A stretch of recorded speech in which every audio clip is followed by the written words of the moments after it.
What is up, folks? Hello, welcome, bonjour. How's it going? Salam alaikum. How is everyone today? Welcome to the Azure Arena. And today I am joined by the almighty EternalDragon. Say what's up, Dragon. Yes, people. How's everyone doing? We got EternalDragon in the house. Our Luton Mitsurugi specialist. Here to drop the knowledge, drop the facts. Are you guys ready? Hopefully, that's a yes. Cool, man. So today we have, as always, I say every single week the exact same thing, but we have a very special event for you today. We've got our guy Niall, aka EternalDragon, doing a character tutorial for Mitsurugi. But before we get into the tutorial, I guess it would be good, Dragon, for you to just introduce yourself, tell us a little bit about you as a player, and maybe a little bit about what got you into SoulCalibur 6. Cool. Well, yeah. How's it going, everyone? So I started playing SoulCalibur when it came out, 6. I've always been a fan of SoulCalibur. You know, it's played all of them since Soul Blade, but this is the first one I actually knew. Know how to play competitively, and that kind of started from the whole Tekken 7 start. That's where I kind of started competitively, and then from then, just been taking the games more seriously.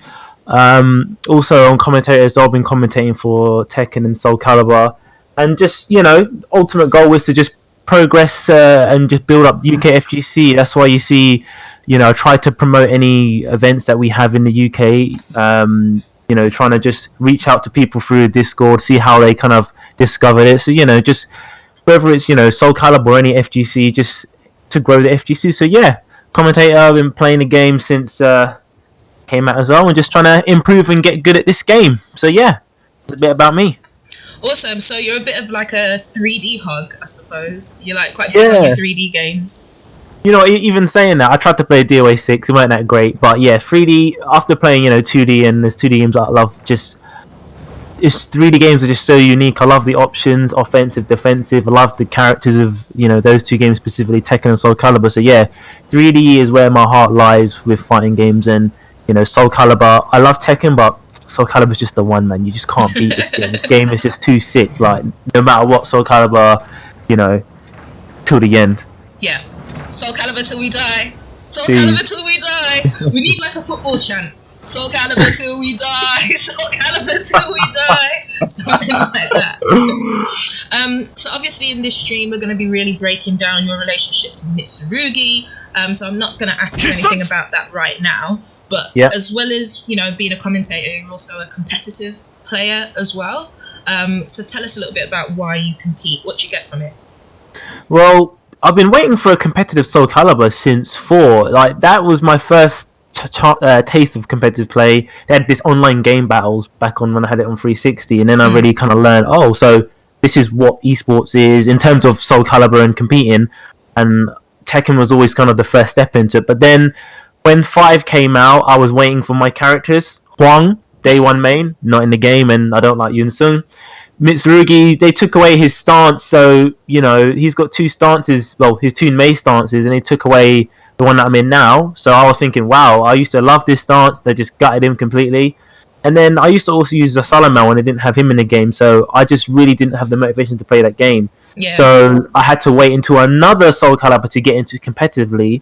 So I did watch a few of the SoulCalibur 5 stuff in the UK and overseas, just watching, never really understanding how to play it. So now that the game's out, all my competitive experience with Tekken, getting used to FGC terminology, frames, all that kind of stuff, and growing, well, even since Street Fighter 4, you could say in terms of 2D. But now this game's come out, I really want to see how good I can get. I'm always down to just trying to learn, and just now that we have a competitive SoulCalibur that's being supported by Namco as well, it's just a great time to be, a fan of this series. So I'm really glad that we have this scene, this community.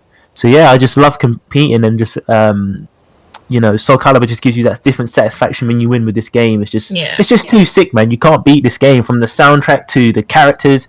It's just sick. So yeah, man, I'm just all about trying to compete, as well as me trying to do stuff in the community. I try to go to any session I can just to play people and get better. Yeah, and I think I really like what you say about the growth of SoulCalibur and how popping it is at the moment, basically. I mean, you look to any kind of major gaming country in Europe, in North America, you know, in Asia, and literally every country has a vibrant SoulCalibur scene. The UK, France, Germany, Russia, not just in Europe, and then, you know, going across the globe as well. The game is really, really live and active at the moment. So it's really great to see, to be honest. Yeah. But yeah, so you're not here for, you know, a character breakdown of EternalDragon. You're here for a character breakdown of Mitsurugi. So let's actually get into that for you guys. So I guess the first question I always ask is a bit of an overall question. Tell us about Mitsurugi as a character generally. What is he like to play for you? Cool. So, you know, in fighting games, they have these tropes or these archetypes of characters, and Mitsurugi would be called like the balanced kind of character. You know, from the devs, they've said that themselves, and also when you play him, you know that he's got tools for offense and defense, and you know, he kind of, rather than really excelling in one massive area, you know, he's got his strengths and weaknesses. You pick him up and you feel like, right, this guy is balanced. He's got tools to pressure you. He's got defensive tools as well. He's got decent movement. With the patches that they released, or the updates, he's got a better throw game. So he's a very rounded character. So you pick him up and you want to get into SoulCalibur, he is what you is. He's a samurai. He has a medium, you know, length sword. It's not short, it's not long. So you kind of realize just by looking at him, and I think that's the strength of SoulCalibur with the weapons. Right, he's got this sword, so he can fight close. He can fight at a distance. So if you want to sort of learn the game and learn the character, he's a good one to pick up because he's simple. He doesn't have any, I say, crazy stuff or, you know, specifically, you know, unique things apart from like the Shurya Blade. But you know, he's a standard sword fighting character. That's just what you get as a samurai character. And then when you go into like his lethal hits, his ones are very standard. You know, with punish lethal hit, backstep lethal hit, ducking under highs lethal. He's got the standard ones. There's not going to be any crazy get 70 shots here, do a backflip, spin around, slap someone in the face kind of thing. He's not going to have none of these lethal hits. It's just going to be typical fighting game fundamentals, which kind of let you break down, okay, I see what his strengths are, I see what I want to work on. So he's a good character to pick up the game with and kind of, you know, learn how to learn the sort of basically. the flow of the game. Yeah, I think it's quite interesting because people have been memeing a lot recently about the, you know, playing SoulCalibur, playing true, proper SoulCalibur, and what that actually means. But I guess, like, outside of the meme, Mitsurugi is kind of that character. He's a little bit like the Ryu of Street Fighter or the Goku of, like, Dragon Ball Fighters. He's kind of, if you want to know how to play this game, he's not a bad character to pick up. Yeah, that's the perfect analogy. You know, being well-rounded and, you know, he's a strong character. He used the Ryu of the game. So yeah, it's a easy way to sort of go, right, this is what this game's like. This is what I can use. And then when you learn him, if you want to take that route, you see other characters. You can see the deviations where, all right, Mitsu was the balanced one, but then you go to the offensive one, the defensive one, and then you can see how they've tried to model each character in the game. Yeah, and I think it's also interesting that he said he plays on the kind of fundamentals of fighting games, like having a lethal hit that catches backstep. Really, that's just playing with the fundamentals of what it means to play a 3D game. You know, checking movement, having good neutral options. So yeah, really like the description of Mitsurugi as kind of like a well-rounded fundamental character. So what would you say then, that's kind of like an intro, what would you say are his overall strengths as a character? What really shines for Mitsurugi? So, like I said, the balance side as well, you can play him in loads of different scenarios. You can be offensive when you need to push the pressure. You can also back away and space people where, you know, you need to create that distance. His simple game plan means that you don't have to really think too much and overwhelm yourself with what do I want to accomplish. You want to make someone start ducking to use the lethal hit to punish them with your, you know, that strong move. You want to make someone step to use this move. So it's a simple game plan. He's got a lot of moves for a lot of scenarios. So you have to place your shots with Mitsu There's not too much like throwing out a mash in there. You have to place them, but when you do place them and you're correct in your reads or your guesses, you're rewarded, kindly for it. You made someone duck. Yeah. Get that. So you kind of understand, right. So this move is used in this scenario because he's got very distinct moves. You see like other sort of characters where a lot of moves look similar because the way they swing their weapons. In some, do you know what I mean? Like sometimes even Maxi, like the way he's swinging his nunchucks is kind of hard to see. Even like use another example, Tekken, where character uses a chops. How to differentiate this chop from this chop to that chop in the flow of a game? But because his moves are very, he's got nice like key poses. You can see right. This move is this scenario. So this is the long range move. This is the short range. This is the quick move. His throw game, I would say, maybe not super strength, but he's got a lot of variety in throws now. From stances, he's got a throw that builds meter. He's got the damage in throw. Season 2 change? Yeah. So originally in the game, he had one command throw and his 2 standard ones. And it was okay. You had the high damage one, and then you had the low damage one. But the high damage is the back throw that people don't usually break. Yeah. But then his command. Can you show us what those command throws are? Yeah. Sorry. So this is his standard one from Soul Blade, Sea of Madness. I love the fucking names on these moves, man. And then he's got this one, Zenbei. So that does the most damaging one, and then he's got this one, which is not as damaging as the others, but this one now is what builds meter. So in the previous patch, if he's in stance, you can do it without stance as well. But when you're in stance, the mix-up from here, he only had one throw, so it wasn't really there wasn't any throw mix-up. Yeah, you could make people duck and stand up, but there wasn't any throw mix-up. And then the move that I really wanted, because I just loved it, this is another classic from Soul Blade, Korefuji, this throw. Then they added in that one, so now he has a back kind of forward throw from this stance. So even then throws, maybe not his strongest point, but he's definitely got loads of different throws that leave different scenarios. So, So it sounds like what you're saying is he's got strong mix-ups in a sense. He's, like you said, he's really good at playing the fundamentals of the game, but it also sounds like, having good throws is essentially a mix-up with mids, and you said he's got strong mids as well. We also know Mitsurugi's got strong lows. So aside from this kind of fundamentals side of him, he's also got a 50-50 side of him. Yeah, so one of the most recognizable things when you play the character is you're trying to get people to duck that because that's the big lethal hit. So the mix up is how do I get people to duck? And the main one that you think of when you play the character first off is that big low. That's the one that you want to get people with to make them duck. It's what's that, 51 damage, pretty good. And the other one, this not far off of Axe low damage, to be fair. Yeah, it's pretty impressive. He's similar to Aswell in some sense, isn't he? Like Aswell's also got 3B, good neutral. This is why the Japanese think he's so good. Oh, don't you dare compare this guy to him, man. Not even just like from the game, like that flipping wizard to this samurai. Anyway, so yeah, that is the that's what you're trying to get people to duck. When you have people crouching, it's crouching guard. It's like, right, I've mashed up his legs, battered up his ankles. Now you run up to them, boom. That's what you're trying to get. So that's the strong mix from there. Yeah. And what you're saying is that he's got a lot of ways to make you duck, basically.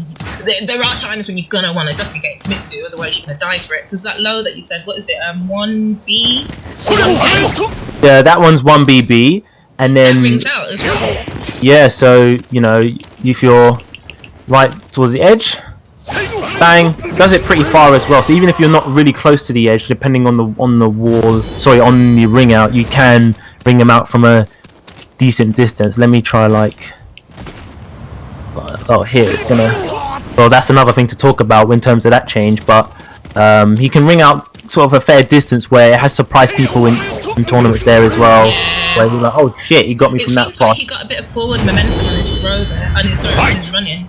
Like he got a bit of momentum on the low from the run. But okay, so that's kind of like an overview of Mitsu's strengths. Where would you say he's kind of weakest? And I know you said he's well-rounded, but as a Mitsu player, do you feel there are areas that he struggles in? Yeah, so for me, and playing him since game came out and getting a feel for him, he doesn't have that many mid horizontals that really, make people fearful of stepping. So if you just go through the move list and try and count them, there's not that many. So in terms of he's got this one, which is up close. So, that's the main one when they're right close to you. But what I found... the difficulty... Sorry, carry on. The difficulty that I find is that when someone's stepping and you want to catch them from a distance, you're going to use these horizontals, which are high. So when you're playing characters that, duck under a lot of stuff, have a lot of crush or tech crouch frames, there's a few times you find yourself getting frustrated because you can't really stop him stepping too much from out here. Okay. He has got this mid, that one, but because you have to do it from the back step or the side step, and it's not the fastest, and even if it hits you without going into stance, it does that. It's not really threatening. You're not gonna really think, shit, I need to stop stepping because he's gonna hit me with that. It's kind of Fair like, enough. all right, let's just carry on. And then on counter as well, he does knock down. But again, it's not really scary. You think, what, this guy's doing these mid horizontals. I'm gonna, stop stepping. So to sum up that, one of the weaknesses, right? Someone's really stepping a lot. I'm gonna try and use this. They duck under it. Okay, let me use this horizontal. It's slow. You can react to it. It's strong in other ways, but when you want to stop someone stepping, that can kind of get frustrating when you're at a distance, but you can't. So you've got this one, and even this one, some ranges, it's not the best range. Counter hit is great, but it's kind of his horizontal moves there. They're not really, in terms of number, there's not that many mid level, and there's a lot of times where I was playing against RPO. This is where I really noticed it, where I would hit him, so I've got frame advantage, and then naturally someone's going to try and step. So I would do my horizontal move, and because it's a high, they would duck under it. Yeah, and so then you it can was kind of step 2G, which for those of you who might not know, step 2G means you step, and then you duck. You guard low, so two guard basically, and that kind of tactic is really good against characters like Nightmare, and from what I'm hearing, Mitsurugi as well. Yeah, another from the horizontal. So he's got this one, but again, it's another high. He's got a mid follow-up, but no one's really going to be standing there too much to get hit by it. And again, if you do, it's not really threatening. It's not really going to make you think, shit, I need to, stop doing what I'm doing because he's going to hit me with this one. It's okay. But again, it's out of a 2-hitting move where you want something mid to stop them, but they can't duck under it. At a distance, you have to very carefully pick your shots because, there's a lot of times where I've got the momentum, do that, whether I do it into stance or not, and then someone's, duck under, and then you've lost the momentum just because of that. So that's one of the weaknesses I've noticed where you have to be careful about using your move selection with people stepping because he's got a lot of high moves, that's high as well. Yeah. So I guess one saving grace though is you mentioned his 3A, which obviously is really short range, but people should be aware if you get caught on a counter hit with 3A, Mitsurugi is actually plus 10. So you get a mix up after that, right? Yeah, it's strong. So that's where when you're close to them and you want to stop them stepping, it works really well because, from that you can just throw them if they just hold, if they just don't do nothing, they're going to stand up. You can throw them. You can do that and then do lows. Sometimes what I've noticed, people, you'll get hit by that and they'll guard impact, so then you can do the break attack. They changed it. You used to be able to... does it still work? I'm pretty sure that don't work. That was the skill special that counted hit 3A to CE. But it doesn't work anymore because they changed that. So... you've lost that. It wasn't doing great damage because they're scaling, but that's just something to be aware of. It is a strong move. When you get someone with that, it's really the ball's in your court to make them think, shit, what is he going to do next? He's like that.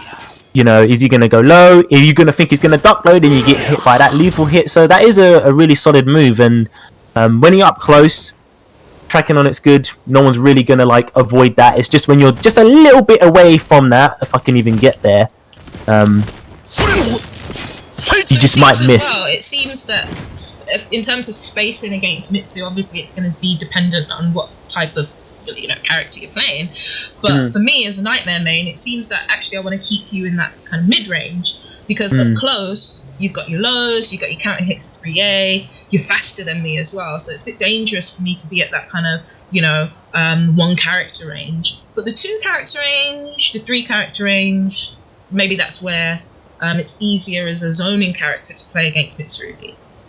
Yeah, I'll definitely agree.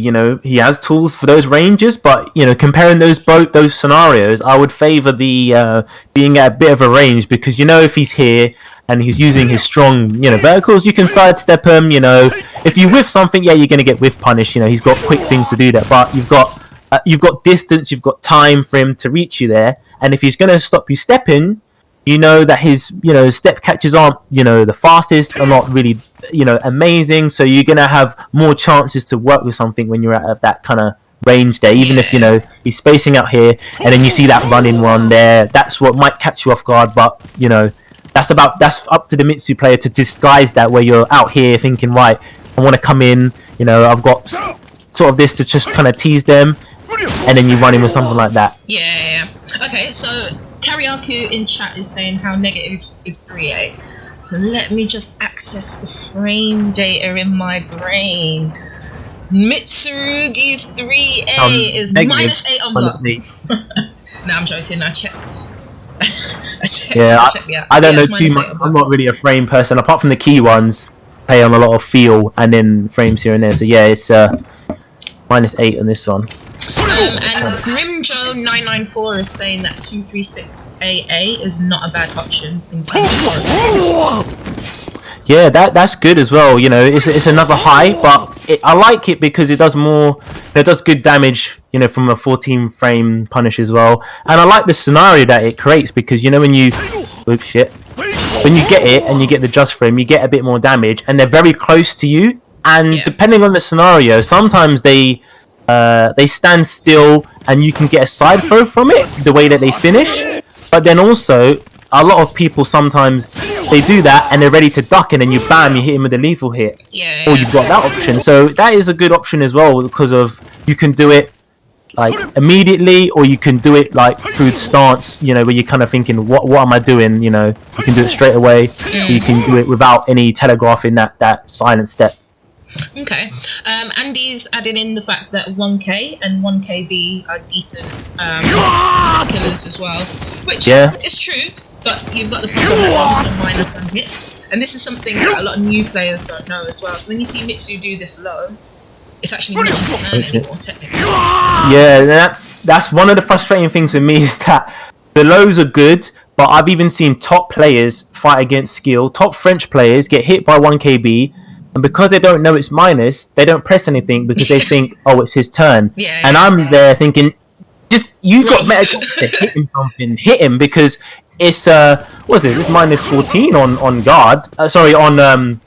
On block. So 1K, just 1K, the single kick on its own is -10 on a hit. So if you get hit by that, it's your turn. And then 1KB, which is low into the mid, natural combo, is -14 on hit. So it's actually punishable by the entire cap. Well, not necessarily, depending on range, but it's very minus, basically. Yeah, it's like, just take your shot, press something. That's where you can, he's hit me, but I'm gonna mash. He's not like minus single digit number where you think he's got some options. Have a go with it. And then also, if you go into stance with it, you're -6, so you're not as minus, but you can't block from there. You've got the revenge attack. But then, if you know that, all you have to do is a move, more than 21 damage, and that's a mid, because, he has got the that duck as well, and then you can hit him. So as a Mitsu player, if someone does that on me 1KB, I'm like, thank you, I'm just going to CE you, because there's nothing you can do. And then, by no means am I the amazing Mitsu, but I see the difference where I play one on ranked, they do that, and they're like, shit, I realise now that I can't do this move so willy-nilly. So that's where I think the knowledge, where skill using it, a lot of people it's a great move up close, and it's sick. I love when you get on counter hit, you trip them up, but be aware that it's negative on hit. So even when you're getting damage, you're also going to take damage, and if they've got the life lead and you're doing that, you're not really putting yourself in the best scenario. So I went for a phase of only using it to kill, but then I'll stop myself using it at all, which is kind of you're not using one of his strongest moves. So you kind of have to mix up between just doing it on its own, doing it into stance, capitalizing when someone's afraid and it's minus, they still don't want to press anything. You have to kind of, commit to which one you're going to do. Yeah, for sure. So you hear that, guys, from EternalDragon himself. Shoot your shot. It's Valentine's Day soon. It's minus 14 on hit, so shoot your shot, guys. Go for it. The next question. So we're going to delve a little bit more in depth now into the character. So there's this big concept called neutral, nooch, playing neutral, footsies, these words. And even if you struggle to really understand what neutral means, it's really easy to tell that Mitsurugi is a character that's good at it. Whatever neutral is, he's fucking sick at it. So talk to us about Mitsurugi's neutral. So he's got great movement to complement his neutral with the type of moves he has. So basics, AA and BB, really good in terms of range. The way he swings a sword, the 2-hit inside, he advances a little bit with that as well. So these are just good moves to throw at someone, whether you do single hits, or you do both of them. They're good moves to use to create distance. The other one that you see quite often, this one as well, really good move in neutral because, again, the arc of it will hit you on the ground as well. So that's really good.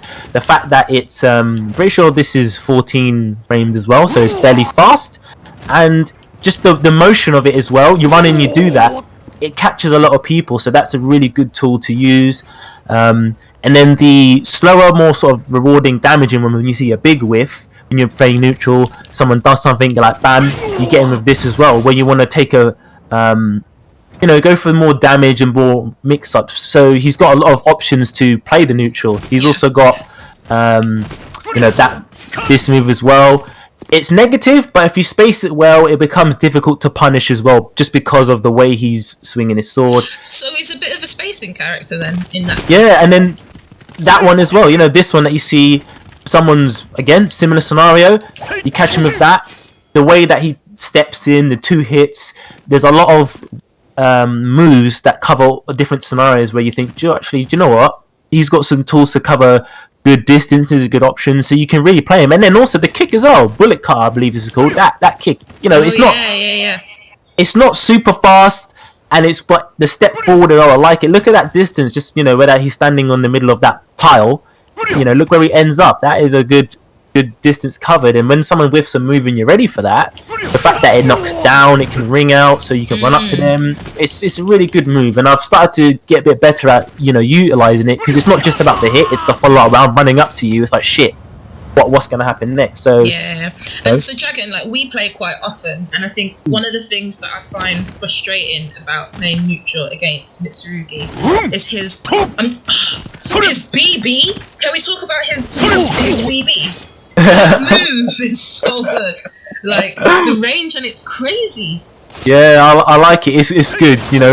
Just look at where he's standing on that line, and then with both hits. Oh shit, I did 3. So the distance it covers, the arc swing, it's a really solid move. And there's a lot of times where I'm trying to. It's really fast. Yeah, there's times where you're overcomplicating the character. You're trying to, I'm at risk. I'm going in. I'm doing all this stance bullshit, and then it's like, what am I doing? Just do that and do that. After you hit him with that skill as well, isn't it the truth? He'll just, what is it? That kick 3K, the knee. He'll do the knee. He'll do BB. That's pretty much it. Yeah, and that's again where his strengths in terms of being simple, but then that's where you can kind of fall in love with all the stance bullshit, in which I did. He's got loads of cool stance shit, so I want to use it. But do you know what? You don't need to use that all the time, and that's where you have to be careful of when you use that against the type of player and the type of character as well. So yeah, that BB is good. And also in season 1, he had that stupid reversal edge extension, which was dumb, because that's why they made him the basic character. So a newbie would pick him up, they would mash BB and get reversal edge, and someone who tried to retaliate would get reversal edge. So they gave him that beginner mechanic. But the amount of times you did BB and you tap it to make sure it happens, and you press the third one. It was just a dumb move, so I'm glad that they changed it, and now the third hit is this move, which I'm not sure the origins of the move, but that move from SoulCalibur 4, that same type of motion as well, and you can go into stance with all three of them as well. So yeah, his BBB, got a bit better as well. And so there's like an innate mix-up built in there. When you do BB, are you going to do just BB and try and reset neutral, take some space back? Are you going to do BBB, finish the string, try and catch your opponent, taking their turn too early? Or actually, are you going to try and slow it down, change up the pace, transition into stance, and try and mix them up from there? So it's quite a nice Season 2 change that we got, actually.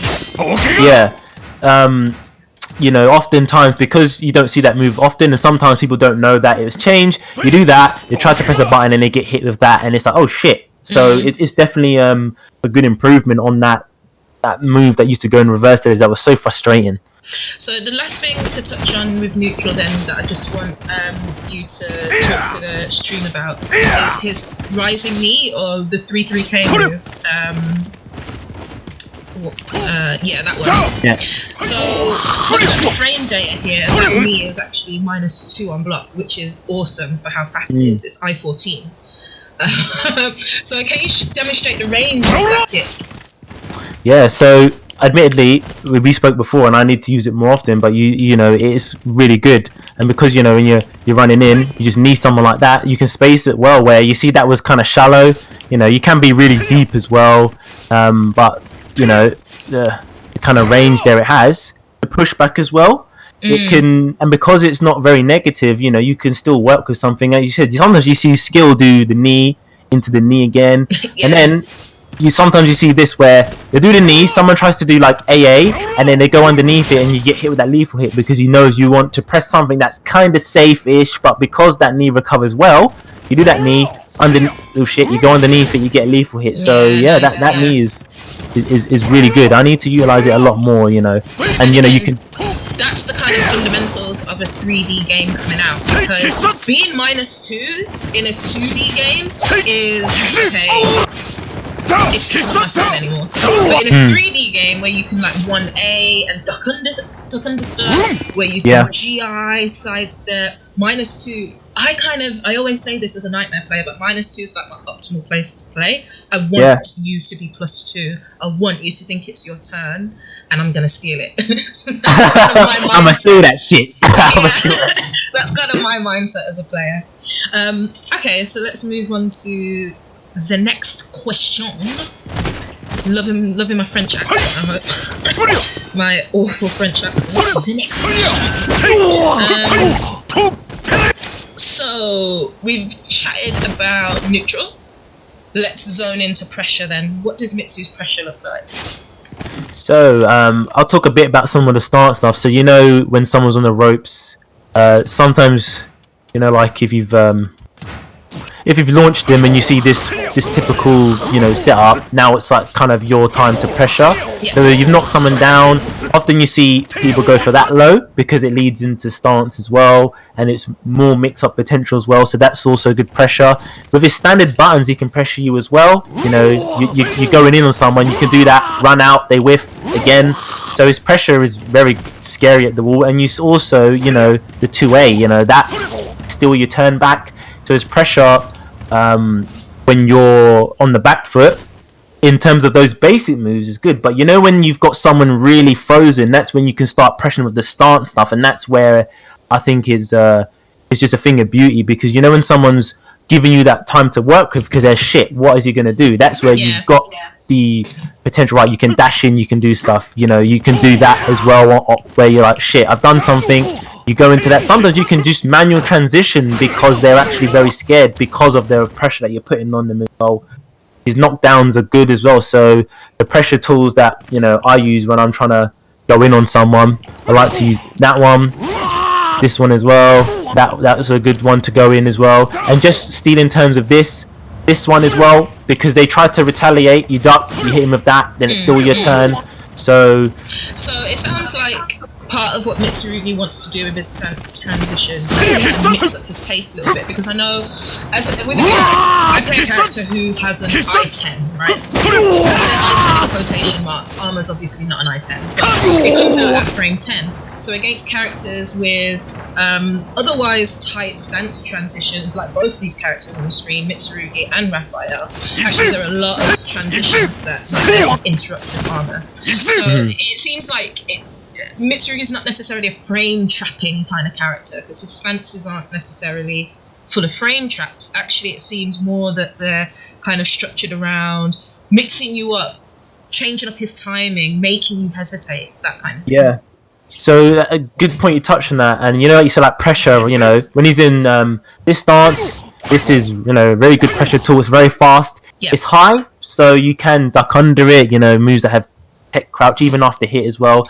And you're right. If you go through his move list, and I know all the frame data is not accurate, and you're just trying to look for moves that are like plus on block for like frame traps, there's apart from hits. I believe that is his only one. There might be one other one, so there is not a lot of tools. So when you think about the character, you have to be landing hits to get any frame advantage. Anything that you're going to land is going to have some degree of minus. You're not going to be able to throw out these moves, then block it, and you think it's still your turn. A bit like the one that comes to mind is Cassandra. When I first played her, you fight her and you think, okay, it's still her turn after a few of these moves but blocked. With Mitsurugi, you have to be careful that it doesn't really follow that way. You have to be careful when you think, okay, I can mash out of it, and you have to capitalize on people being apprehensive when you're going in on them as well. And the stance stuff as well, you said about picking your shots and really capitalizing it, because once you know his options from each stance, it becomes easier for you. But then the more knowledge you have, the more you can really mess with someone as well. So so talk us through the main stances that he has then. So he's got 3 stances. He's got, sometimes I mix it in. This one, he's got Relic, he's got Mist, and then he's got Silent Step as well, which is like that quarter circle forward. Yeah. So and that tech crouch is highest, isn't it? Yeah. So you're not really gonna see someone go out like Tekken style and be wave dashing into someone, but yeah, it does have those frames, and also because it goes into that as well, and you can delay it. You can really telegraph that you're doing it, or you can do it quickly where you don't see it. So there's that option as well. So from Silent Step, he's got as Grimjaw said, he's got this move there, 2-3-6 AA. And my SoulCalibur notations are fucking bad. So yeah, quarter circle forward. He's got that. If you don't get the just frame, you get not as much damage. If I can't even do the non-just frame now. One. They made it easier, I think, as well. But yeah, if you don't get as much, if you don't get the just frames, you don't get the much damage in there. He's also got this move there as well, which is 16 frame punish as well. Nice sort of chunky mid there as well. 40 damage, pretty good. Yeah. And also this can be held as well. So when someone going for maybe they're going to retaliate with a guard impact, and you want to hold it, and it's a good option to do it against all, because once you commit to holding it, he's kind of stuck in place. So there's no tracking. If you don't space it well, and someone does like a back tech and you try to do it, you're going to be stuck in that frozen state as well, so be a bit careful because of that. Yeah, the guard damage on it is pretty good as well.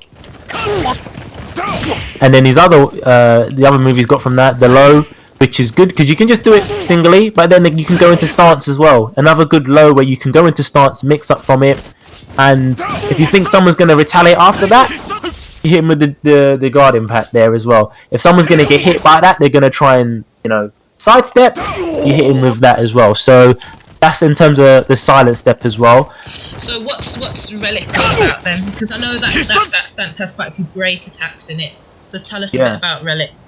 So this is my favourite stance, man. When they took that out of SoulCalibur 5, I was like, what are you doing, man? How can you take this bad man stance out of the fucking game? So before the patch, he has these two highs. So once you hit that, it's the mix up where he's gonna do that one, or is he gonna do the mid there? So that's kind of the mind games in that, where right, he's in this stance, Is he going to throw out that and then do the mid, or is he going to carry on doing it? And then he's also got the that jumping shoulder tackle as well. So you can sidestep it, but he is jumping at you, so you have to be very on point because he will sidestep and you can get clipped by it when you're trying to sidestep out of it as well. Yeah, and I think in the Season 2 patch they nerfed that, or at least they made it easier to step in both directions for across the cast as well.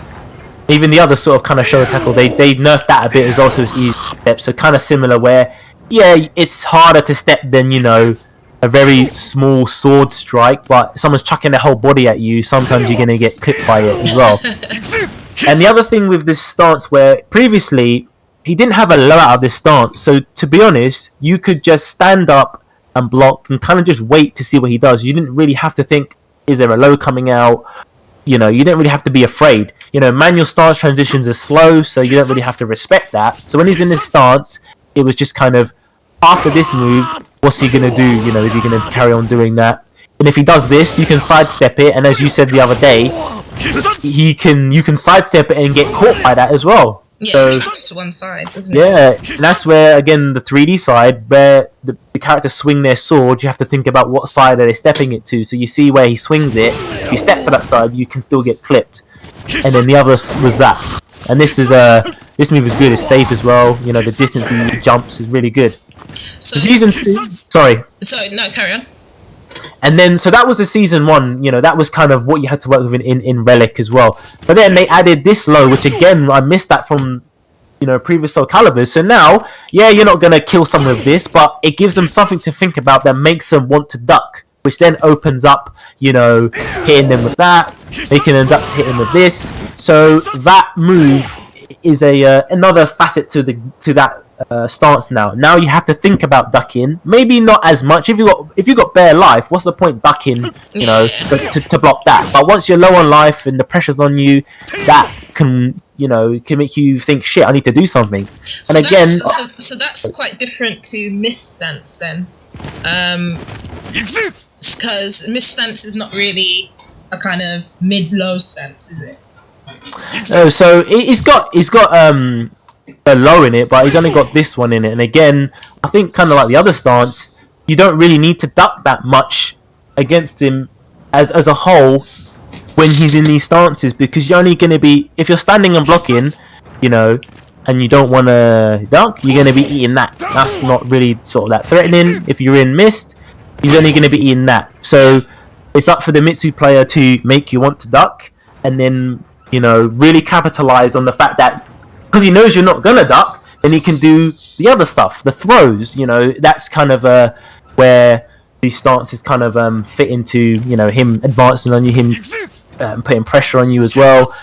Another little side bit, this can be see where he goes back into his regular stance, or you can do it and hold it and stay in stance as well. So you could, you know, repeatedly kick their leg and make them think about it. Yeah, and then when they do that, they might want to step. I catch people like that as well. So now it gives another thing to think about with that stance, which I like it. It's a good option. And then as a side note, he's got the unblockable from there, which, you know, I don't like his unblockables too much because, you know, they have to be done from stance. This one's almost useless. But this one, you know, good in some scenarios. When you've got the there, that's where you can really start utilizing that, because they can't move, and then you can hold it, throw off people's timing, you get more damage for it. So, you know, another option. I want to mention also the GI. So they nerfed this a bit where you can't do it, you know, so fast, because I've got some people with this, you just do it 5 times in a row, just keep doing it. Yeah, eventually they're gonna hit into it. Yeah, you can still do that, but, you know, you've got to be more careful now. And, you know, fair enough, I don't mind that change. You have to be a bit more careful at doing that. Yeah, I think in Season 2 as well, just across the board, they added, I believe it's 4 frames of recovery for GIs generally.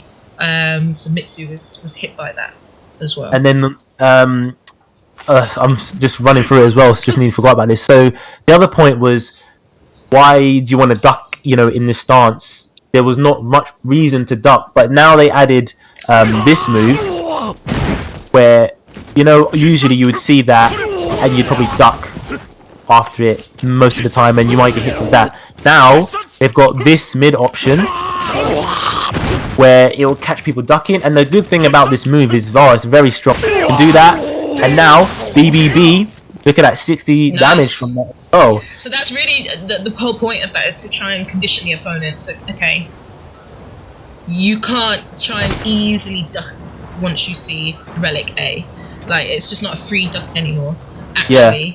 Because what you could do before with Relic A, into Relic AA or Relic A, and then back into Relic B, is you could duck, and then if you did Relic B, it was slow enough that you could kind of touch duck and avoid both options, or at least not get hit by both options. Whereas now you can't do that anymore, basically. Exactly. That was some of the frustrations. I was like, oh damn. So you have to really, like, to use that phrase again, pick your shots. But now with this added low, you know, this move, it gives them something more to think about, where depending on where you are, you can't just you know, get away with it. But also, let's change in for a bit.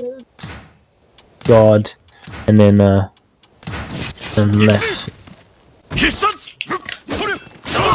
Alright, so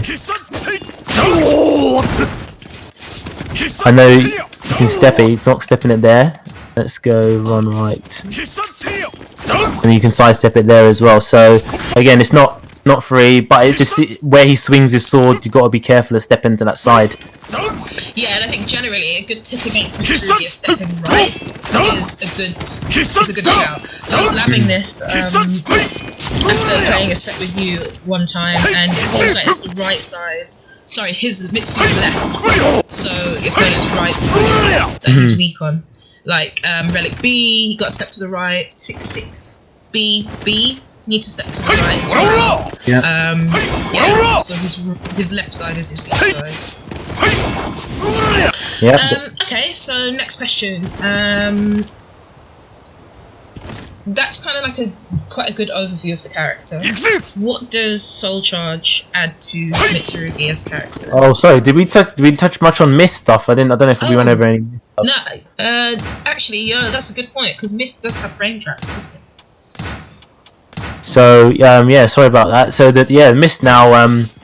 So he's got, you know, this stab really fast. Pretty sure that's 8 frames. It's fast, and it's you know, really good. You know, it's a high, so you got to be careful about ducking it. He's got this stab move as well. This is where you've really got someone to duck, and you know, it rings out as well. Nice damage there as well. I'll go with the other moves that he has it in it as well. And the new addition they gave him season 2 was being able to launch with that mid and go back into Relic, which I like. I love the fact that you can transition through his stances. I really love that aspect. So, you know, when you've got someone to duck in the previous updates, you know, previous season, you've got someone to duck. You would go for that stab, and yeah, that's 50 damage, and it kicks away. So it's more of a ring out or maybe a wall splat. But now, where you get someone to duck and you're gonna, you know, launch him with that, then it leads you into, you know, different opportunities. So he's finally ducked now, and then you can do this stuff and go into that whole thing again. Okay, so you mentioned that Mist B, so that quick stabbing move, is 8 frames. So what are the best transitions then, getting into Mist stance? So really the sort of main one that you kind of see, this one was that 6BB, that one, and let's so that transition, I think Mitsu's got one transition. I think it's 6BB hold, where if you do it against the wall, it's a completely true frame trap and you can't do anything about it on block. Let's have a look. Yeah, it's +6 on block, 6BB hold. So if they block that against a wall where there's no pushback, that's really dangerous. Yeah. Also, you know, when you do this let me show it. When you do it and you land this to get into it, you've got 3 stabs from it. So you land it, you can go 1, 2, and then that's when you can do more mix-ups and start again, because they can't block if you've landed that into it. Got ya. Yeah. So if you want, you could do like 1, or you can just do it and then start your mix-ups from there as well. So that's a common way to enter it as well. The other way, which when you run up to someone, you do that, because then he's gonna duck under highs as well. So that's a good option where, you know, people don't really expect it. You're running in and you just do that, and you duck under a high, you perfectly time it, and then you can stab him or throw him as well. So another good option in terms of transitioning. He's got the manual transition as well. Also from Relic, you can do that and hold it, and you can go into it. You don't see that too often, but it's good to know. When you've got someone really frozen, there's times I've done that and then gone into a throw as well. Yeah. And then now from Mist, this is where he has the throw mix-ups again, because he's got the forward throw, which now builds meter. So there's a reason for doing this as well as the other one doing more damage. You can either go for more damage in one that doesn't really give much meter, or you can go for this one which gives meter. So now with that you have the throw option too.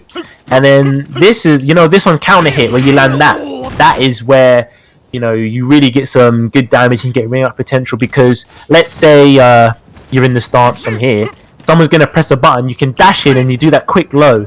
So on counter hit you're guaranteed to get, you know, all of these follow-ups. You see that to ring out as well. You can do this one, then run up and do something there as well. You can do that. You can do, oh shit, sorry, this, do that. Different combo routes from it as well to give different options. So yeah, the transitions to it from that is usually the best for a whiff punish. Someone's does some dumb shit and you do that. Now you're in that stance safely because you've got the hit, then you can carry on what you're doing. Sometimes if they block it as well, if they block it and they don't do the right move to catch you, he's got the revenge attack, and then that's where he'll parry 2 moves. And now they changed it where before you could get hit by revenge and step it. Now if you do 2 hits, the second hit's a GI as well. So the stances have just got such very much more well-rounded in, you know, the options they have, where you have to think about it a lot more, because, you know, if you land that you can get this now. One thing to note about Mist that I don't see a lot of people doing actually is if you know Mitsurugi's stance transitions and you know when he's going to go into Mist, you recognise the animations, you can actually step 2G to avoid all of the missed options. So step 2G, again, for those of you who missed it earlier, step in one tap stepped in one direction and then guard low. That evades Mist A, which is horizontal high. It avoids Mist B, which is a vertical high. It avoids Mist 6B, which is a vertical. It avoids a low. So obviously Mitsurugi has counterplay, he has options, but showing your opponent you're aware of step 2G as a mechanic, as a tactic, and using it where you should be is a good option. And I've seen Shen Chan use step 2G against Mitsu players as well, so it's another good option for counterplay. You're right about the stepping. When you learn the stances, that's where the Mitsus, you know, can't throw him out willy-nilly, because you step, you're going to get punished hard with a lot of his stuff, because he does overreach a few times. And even this way you think, okay, you do that move, the pushback pushes them at that distance, so naturally people kind of sidestep after that. They're like, right, he's pushed me away, let me back away. So after that, to catch them, you do that. But you can duck that on, like you said, you can step, you can duck it on reaction, so you have to be careful about doing that. There is the option to do it and then run in and do something as well. But you're right, you have to be careful now when you're going into these stances. When people learn the Mitsu matchup, it becomes more difficult to start using these transitions, and you start to have to use them sparingly at key moments, because, you know, people will get wise to what you're doing. I'm just going to step that. And I guess step 2G is also a dangerous option against a character like Mitsurugi, who can fake going into Mist, get you to step 2G, and then lethal hit 3B. So you've got to be, which will realign in that situation, so you've got to be really careful about how you're using your defensive options. His dashes can realign as well, so it's like another 3D like Tekken. When you want to realign, you like do a double dash, but from his stances, let's say someone's, you know, running away and you went to do that stab, that might miss them, but then if you dash, he follows them, so you're able to correct it a bit. So that's where You can still interrupt them, but it's just something to be aware of where, you might do that, you run up and you do that, but you might sidestep it. So be careful of the dashes as well. And then also just to touch on the ducks, this also got buffed, which is great because before you only had this one, this quick one. Now you can hold it and he'll stay in it for a bit longer where any highs, he'll duck under. He's got the jump too, which you don't ever really see this, but the duck, it's good to know where you've done something, you think someone's going to retaliate, you can duck under it, punish them as well. Yeah, nice. Okay, so that's quite a lot of the stats I've covered, and as usual, guys, if you've got anything in chat to add, any questions that you want to ask Dragon about specific parts of Mitsurugi's game plan, then obviously fire away.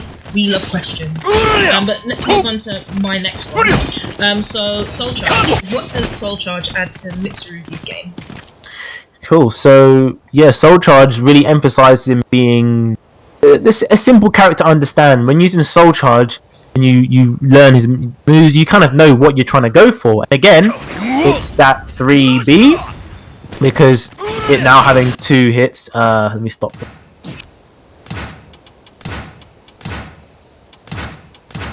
Make him stand up. So now it's got 2 hits there, which it catches people because they see that and they think it's 3B and they try to punish and they get caught by the second hit as well. You can slightly delay it as well, which still catches people, so that's very good. So it leads to his combo route, which I'll show you a bit later on. The other thing that he gets with Soul Charge now is when he does like was it 8B or something, that this becomes a 2-hit in string. So it's very good for whiffs because it's such a damaging combo that leads from it. Where originally you would step, you'd get that, and then you could run up and do something. But now you've got the threat of doing this and then going into big damage if you get that bit as well. And I know that combo route. I was watching one of Bilal.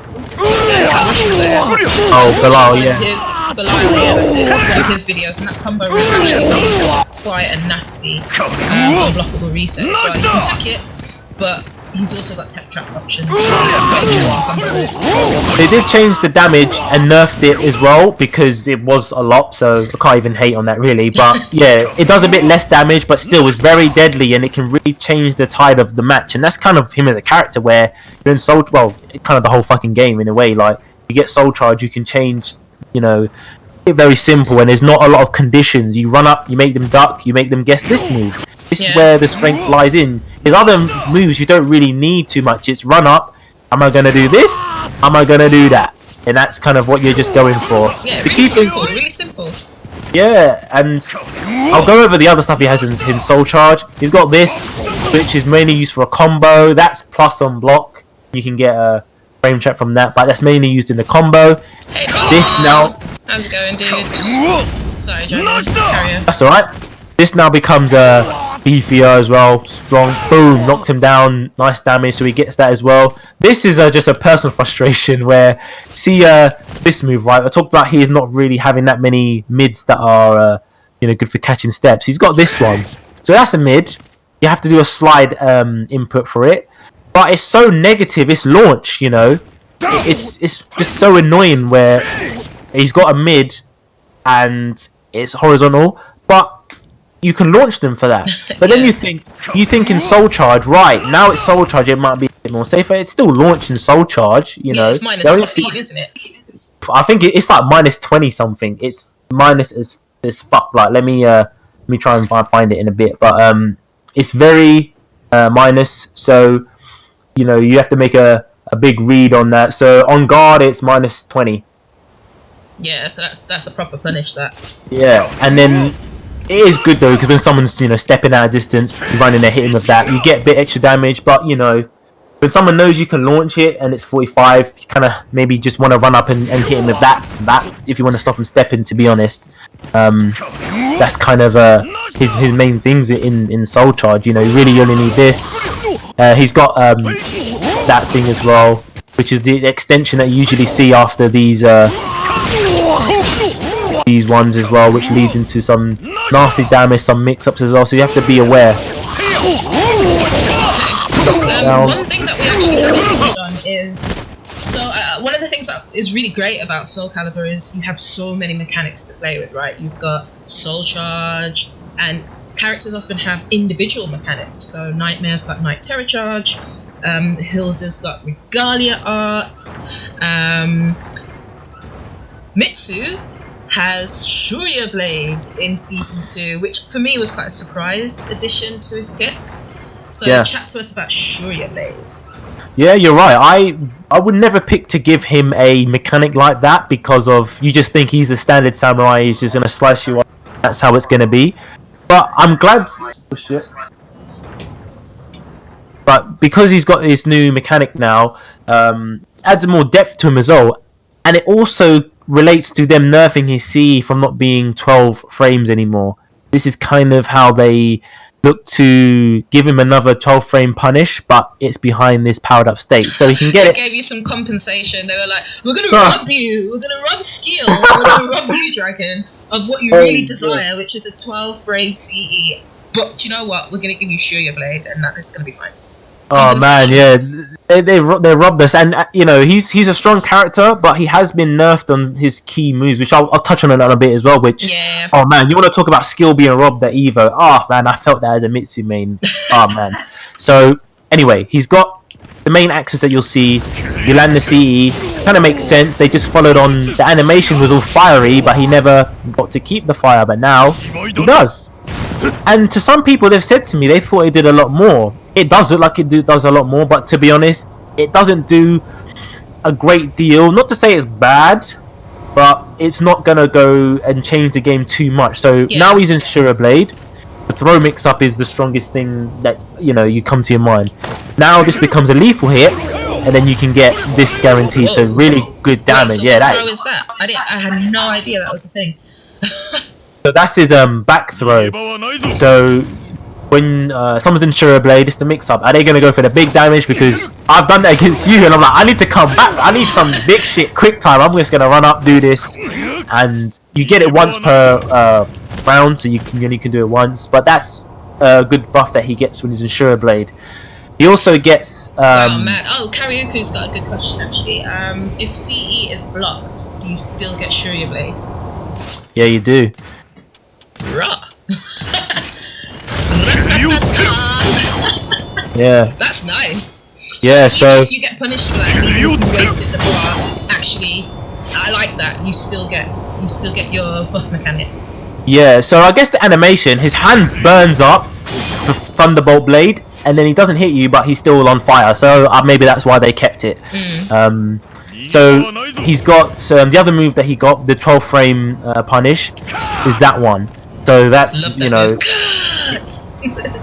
I wish it was something different because it's another. It looks a bit like that, just as a little pet peeve. It's another kind of a dashing move like that. But anyway, it's 12 frames, but this is very negative. Someone does that, you launch them for days. Just fuck them up when you hit them with that because it's very unsafe. So you messed up when you're getting punished from a block position with a break attack. That's how you're done then. Romeo done. Oh no, this is not a break attack. I-32 frame break attack.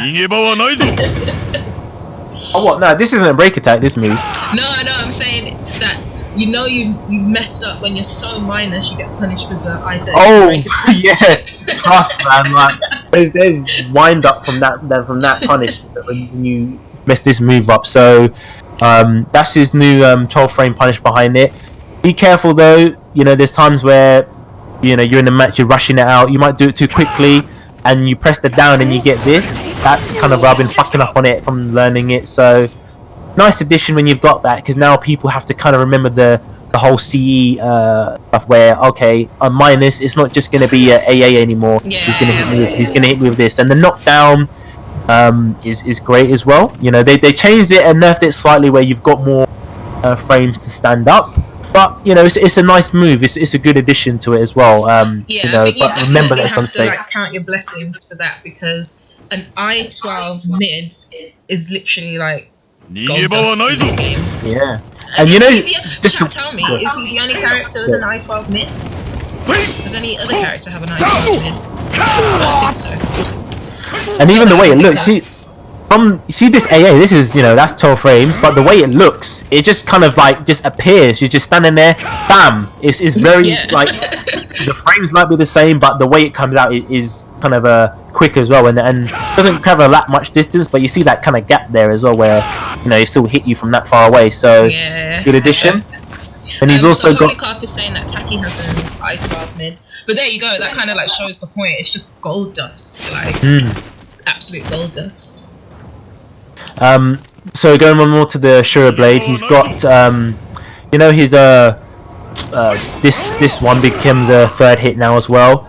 So this is you say usually it's going to be unsafe, you're going to launch them, but now this third extension blocks with jail, so it's much more. Let me show you. So see, like now, no matter what you do, this what the fuck, he's stopped blocking. Spend one guard. Oh. So that will all jail there as well. And yeah, that's a nice addition. Can you GI in between? No, you can't. You can't do anything. Nice. And I'm pretty sure even if you let go of block, it still will block for you. So hey, look at that! It's 15% guard damage. That's good. I was gonna say you want to lock someone down. You want to guard break them. Yeah, it might be risky doing that move anyway, but you land the first hit, you're getting guard broken because 15% from it, and it jails from all 3 hits as well. So it's a good move where sometimes you might want to go for something else for guard break, but they might step it. You land the first one, it's my turn. You're going to get guard broken. So Carp is saying that you might be able to step the third hit of that. According to Twitter, he didn't test it, but according to Twitter, I don't think after say. Let's try it. After the second hit or the third hit. Let's should be able to step the second hit. So first, right? So no, so guard first, and no, I don't think so. Let's see.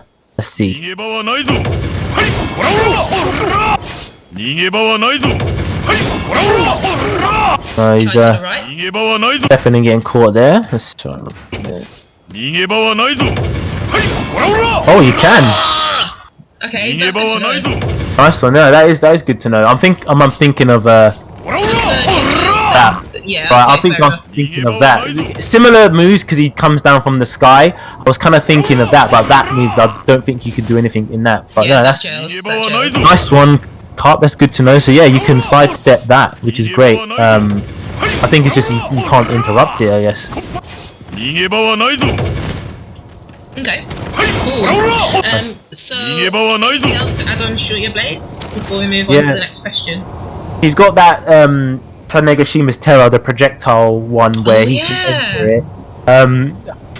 He doesn't have a projectile, but you've probably seen it before. You go into Relic, someone hits you, runs up to them and slashes them, and then you get it. Very situational, man. Good players aren't going to be throwing out projectiles from that far away because you have to go into the stance. So even that few seconds doing that, no one's going to be throwing projectiles out there. I've landed it once with someone, it's new, but it's not really, you're not really going to catch anyone. But what you can do, someone's throwing out projectiles, you just stand in the stance and then they'll stop doing it. So it's kind of like, well, you know what I'm doing. Mental game. Yeah. So, you can ease him. Cervantes can shoot you from here, but it's projectile, so he's not going to be able to hit you. So it's kind of like, hit me, you can run forward, you can come out of it. So it kind of makes another little game there as well. That's just something good to know. It does definitely seem quite situational. I know there are some characters who will really excel against. So, Taki's from full screen, they always like to do her 6A plus B and try and hit you or get you to block 6A plus B, especially when she's in soul charge, and then kind of rush in to possession. So it will be useful in that kind of situation. What's also interesting to note as well is Nightmare's armor was changed to being a projectile. Yeah, I saw that video. I saw that. So, and it was a good change because it helped him versus some really aggressive resist impact play that kind of Maxi and Amy could use against him. Yeah. So it was a good change, but it also kind of really, I think, shifted the dynamics of this matchup, because if you use armor at the wrong time against Mitsurugi, you can actually get caught with Tanegeshi Terror. So it's changed that dynamic slightly. To round off it, he can go into it manually from Soul Charge. So if he's in Soul Charge, you can go into that. But again, look how slow it is. You have to give up some combo damage to land it, because usually oh shit, well, he's blocking. But you know his typical B&B, you do the lethal hit, you do that. After that lands, you go into and do to get Shurya Blade. So you know, debatable if you want to sacrifice the mix-ups and the damage to go into Shurya Blade. Depends on your playstyle, really. Yeah. The other move that he gets from it, he's got a new Wild Rising Punish, which good when you know someone whiffs a big high and you can duck, because you get this one. But now he gets another extension when he's in Shurya Blade, so that's where he comes down. And this one is good because you can it picks up from the ground as well. If you're quick enough to do crouch, cancel and do that, you can pick someone up from the ground, and it gives a bit extra damage at the end of his standard combos as well. So that's good to know. Okay, wicked. So we're kind of running out of time, which I think is mad, because I think this time's gone so quickly. And I've learned a lot so far. I guess it's kind of time to move on to those juicy, gossipy questions that everyone always loves to ask. So season 1, so really bringing our minds back to before, what was it, when did we get season 2? December the 10th? Something like that? Something like that, I can't remember. So rewinding, what was Mitsurugi's best and worst matchups back then, do you think? So, for me, speaking to some other Mitsu players, you can kind of boil it down to the ranged characters. I personally had trouble with fighting Ivy and Songmina, and I'm thinking, fucking hell, like, I must be missing something here, which obviously I need to learn more matchup knowledge. But then speaking to other players, he doesn't have that many bad matchups. Like, you know, he's the balanced character, so he's got tools for a lot of scenarios. But what I find is that with these characters, you're playing the game of getting in on them first before you're playing them, because of the way they can keep you out. You know, his approach tools are good, but you know there's key ways to block them. You know, this one is too high, so you duck it. This one is a mid, and then you know, depending on what you do after it, you know, it's still not your turn. You can't really approach with that. So Songmina, really, I find that matchup really difficult, pushing you out. Same with Ivy, pushing you out to run back in. So before you can start damaging her, which is going to, you know, get you around by hurting them, you have to sacrifice some of your life to come in, constantly dodging stuff and trying to get in. So that was a difficult matchup. There's some difficult scenarios with Taki and Raph, because when they punish his lows, they punish them hard. Like, you know, this move is negative on block. Launch punishable that. Yeah, and on hit it's negative too. So that's where, just a little story, like Skill was playing against Utoto at Evo, you know, in that crazy match, but they actually nerfed the damage when this move doesn't land point blank. So he would have killed, but you know, he had that pixel. So I was like, oh my god. Yeah, magic pixel. No. So you know, if you land it up here, you know, it's big damage. If you land it like up here, it does less. So he didn't die. And even before that, he landed his CE, which they also nerfed the damage on that. So it's like, damn it. So I think, Ivy being a difficult matchup, trying to get in, Songmina, people that can punish that move really hard. So I'll show you an example which I found out, which was just devastating when I played this character. So Williams in the chat for Dragon, he's devastated. Yeah, man. So hopefully, because sometimes the CPU is a bit stupid and don't really do it right. So he's slow in it.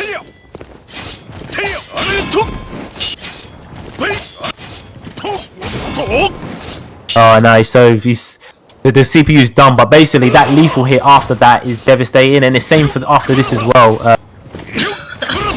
Cops giving us jokes in the chat. He's saying, "Oh, you're getting your 51 damage low." Yeah, man. The thing is, I understand the damage. Good damage. You know what I would love? Just make it less negative, please. Like, because it's the mix-ups after that. You know, you get the damage, but you put yourself. Yeah, it's on here, not block. On block, yeah, fuck him up. He deserves to get mashed up on block any day. And even I can understand them nerfing it at different ranges. That's fair. It's just when you land it, it doesn't have to be my turn because it's a low. But when you land it, you really can't step because you're gonna get hit. Yeah. Astroth's ones are devastating because you land it on him. I don't think it's a not favourable matchup for Mitsu, but just that the throw mix up after, he can throw you, and if you guess wrong, you've hit him with a 50 damage low, and he's fucked up. Oh my god, you know what? I need to test that, because Nightmare's obviously got a new low grab. A grab that hits ducking opponents. Right, going into the lab after this. Thank you, Dragon.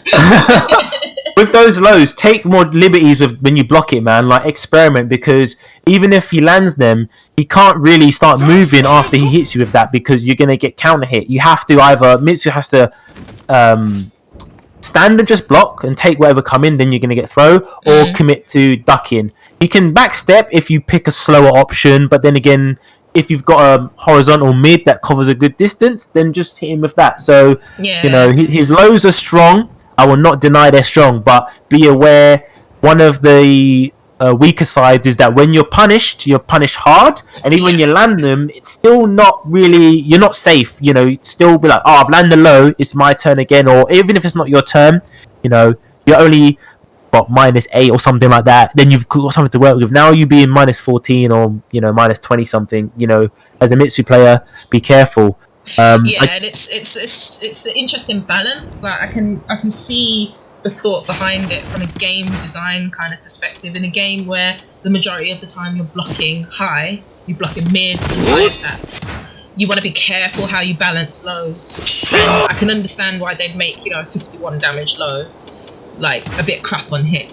Yeah, and that's like I said, it's annoying and it's frustrating, but when you get that big chunk, I understand the risk reward for it. You've got 50 damage off that low, so it's like you ain't got a chance to move, boy. You gotta stand there and take whatever's coming to you because you've just hit him with that chunky low. So I can understand that. Yeah. When I play certain characters, just to show you an example from a Mitsu player, and even from Wrath players and other players, work out what you can punish with it, because you can get some nasty stuff of it. So let me make him guard this. Hopefully he does it now off the recording. Oh man, he's just recording so brain dead, man. Just do the fucking move. Oh yeah, that's punish it. But basically you can get that lethal hit off of it. Nasty damage. Oh boom, there you go. Nice. That's Hey Genuine, good evening to you too. Thank you for joining the stream. It's great to have you all here, guys. Joining me and EternalDragon for our Mitsurugi matchup stream, which will actually be wrapping up soon, sadly. But don't worry, we'll be back next week for some good Azure Arena action. Okay, so just on the matchups thing as well, we like to get a bit gossipy, on the Azure Arena. What would you say were the matchups that he did best in? Or were there any in season 1? So he did best in. He kind of done good in a lot of them. When I fight Killick, I think that's a good matchup. It's kind of even, where it's kind of like the best player wins. He's got stuff to punish you, but you've got also tools to deal with his moves as well. The 12 frame CE was great there, because there was some moves where Killick would do it. He's getting CE'd for them, and people would have to think twice about it. So I like the Killick matchup was good. For me, I think that was pretty good. I'm trying to think of the characters now. I can't think of the character list on my top of my head. I guess, like, being a well-rounded character, and as you said at the beginning, he's got answers for everything. So versus like shorter range pressure characters, he's got tools to space them. We touched on his neutral tools earlier, -2 lunging kick, 3-3k, things like that. Going to be really helpful in those matchups. Yoshimitsu, I feel, was a good matchup where, again, it was even. It was just like gonna do what they can to get it off. Talim, for me personally, was frustrating, but your 3A was really good at stopping what she's doing. Your 2A as well. So I think that was pretty good for him. I missed that one that I didn't really like, the Zasalemo matchup for Mitsu. Just the mids and the horizontal mids, I guess it's for everyone, but he really punishes your stance game, and Airpia told me that, where he was fucking me up differently for going into stance, but then he basically said, when you see skill, you have to really dial down the stance usage because certain characters will blow you up for going into stances. You really need to dial it down. So that was kind of difficult. A lot of characters have any tech crouch stuff. You know, Sophie, you have to be careful when you're doing anything because she's just gonna go under that shit and hit you. So I feel that. I feel that as a Nightmare main. I feel that so hard. But then equally, because she's like a standard character. I feel you could fight her and have a not easy match, but it was a good match as well. You could still fight her and she won't overwhelm you. You have to be aware of the her going under it, but then that opens you up to your strong mids to really punish her. So again, I think that was pretty good for me as well. Would you say that these matchups are the same in season 2 as well? Yeah, they are the same across the board, but I feel the Mina matches got a bit more difficult because she seems like a much more stronger character and just difficult fighting her. But the one that's hurt it is the CE nerf not being 12 anymore, because now for the most of the match until you get Shurya Blade, you're going to be hitting people with AAs, where before as a deterrent they would be less likely to do anything that was minus 12, but now you don't have it there. These matchups that were more difficult have that become a bit more challenging, because until you have access to Shurya Blade, you're going to be AAing people. And I personally, and speaking to some other players, the game's difficult to play neutral and reward it, so you can't, unless you're really good like skill and you've got sick fundamentals, which is the aim for me.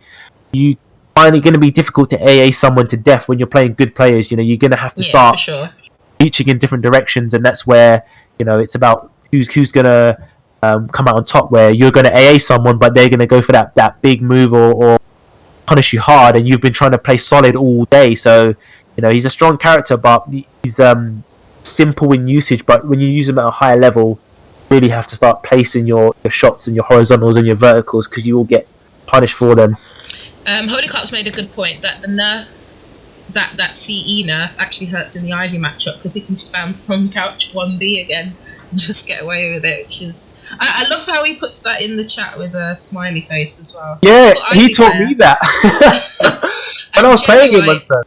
Genuine, you should definitely get involved in the scene in SoulCalibur 6. We're very, very big on the community vibe and community spirit. So if you want to get involved, there will be people who are willing to teach you, play with you, and really help you get to grips with the game. And it's just a sick game. Look at it, it's beautiful. It's beautiful. You know what I mean? Weapons. There's the DLC coming out. How much? Exactly. There's no reason not to play. If you don't mind, Dragon, just before we wrap up, I've actually got a little cheeky extra question that I want to get in there. It's completely random. And I don't know why I'm asking it, but I'm going to ask it anyway. Ask away. If there was any character in the game that you think Mitsurugi would date, who do you think it would be? Coming up to Valentine's, and I'm feeling lonely because my partner's left and gone on holiday for 2 months. So clearly, subconsciously, something's coming out here. If you think there's a character, who would it be? Interesting. Right. So looking at the female characters and seeing what kind of... Mitsurugi's a strong, honourable warrior. He don't mess about with no cutesy shit. If I had to pick a character, I'd probably say it'd be between Ivy and Hilda, because I think Mitsu's got a bit of a like, kinky side to him, hidden. So I think he'd probably be Ivy or Hilda. He has to go for a serious woman. He's not going to be going. Maybe. Oh, but that's his enemy, so he might want to kill her. But sometimes your enemy is your best friend. They might have that thing going on, but I would say he's going to be a bit of a freak. Like, oh yeah, do that to me. He feels like he's going to be that kind of serious character, like when she's punishing him and sending him to the thorns. I think he's going to be that kind of character. I don't see him being like the thorns, I can't see him going out with like Shanghai, and I won't even say anything about Amy. Oh god, he ain't that kind of guy, man. Nah, you don't know what. Alright, Drago, well thank you so much. I know we've got so many questions we could have asked and so much more we could have covered. We didn't even touch on like traps, war combos, things like that. But we're going to have to wrap it up now because it has reached the end of our time together. So thank you so much for coming on. Before you guys go though, obviously do not go anywhere, because I've got the reveal for next week's event, which, by the way, next week's event is going to be the last one of the Azure Arena this season. So how we do the Azure Arena is we have 5 events, 3 first to 10s and 2 character tutorials, so 5-week bursts, and then we have like a gap in the middle of like a month. So next week's first to 10 is going to be the last one of season 2 Azure Arena, and we've already started planning season 3, so very exciting. But here's what is up for you next week. We have an X main versus an Astaroth main. 2 characters that we have not seen before in the Azure Arena at all. And 2 players that we haven't seen on the Azure Arena at all. We've got Jackie, CFN Jackie.